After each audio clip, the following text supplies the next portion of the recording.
So we started working with Stanwich in about 2022, I would say. That was the first time we visited the club and played the course, spent quite a bit of time walking the property, and we were struck by how pretty it is. Really nice routing, great bit of land, incredible views. And shortly after, the club engaged us to work on a master plan, which basically we're trying to enhance the design of the entire property, all the holes. I mean, the Stanwich Club is a beautiful club. I mean, as soon as you drive through those big stone gates at the front and you sort of drive through a winding driveway all the way up to the clubhouse, you get beautiful views across the golf course as you come through. I mean, one of the views you get is on the right-hand side, the 16th hole. We've just finished some work on the 8th and 16th holes.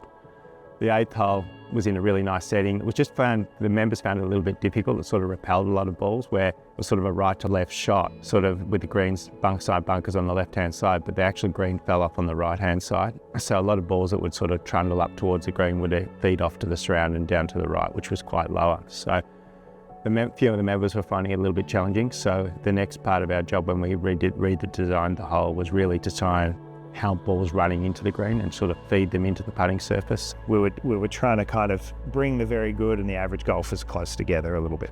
I guess one of the features of our work, and this was a pretty typical parkland setting with a lot of rough, we kind of like to champion short grass. We like a lot of space. We like to see the ball run.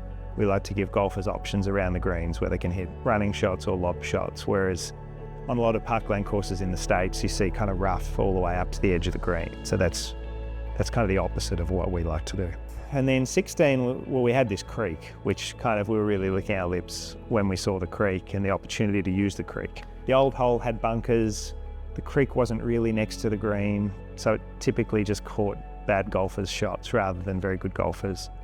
And we regraded the whole area, and our aim was to bring the green right to the edge of the creek. And if we did that, we didn't really need bunkers. We wanted to kind of champion the creek as the primary hazard. Then on a project at home, we worked with a stonemason actually building like a dry stone wall on the walls of the creek, which worked really successfully. Well, here in Connecticut, when you drive around these streets, everything's dry stacked stone walls. So we thought, well, here's an opportunity to kind of build something that has a bit of a sense of place that's distinctly kind of Connecticut. You know, that hole has so many sort of textural elements and, you know, there's a lot of eye candy on that hole. You stand on the tee and you see this, you know, beautiful meandering creek, you see the stonework, and it's great because it's right at the entry. So when you drive in, you see it.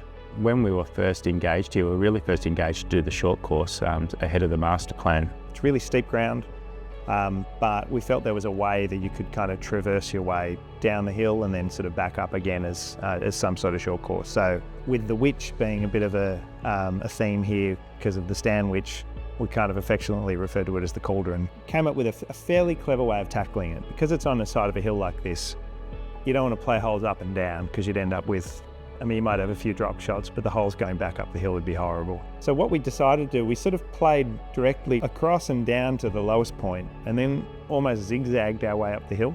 So it avoided any sort of really steep hill climbing and made it still walkable. I mean, the best short courses, you can see kind of 3 generations on the tee. Gives you an opportunity to either get the grandchildren or the children into the game early.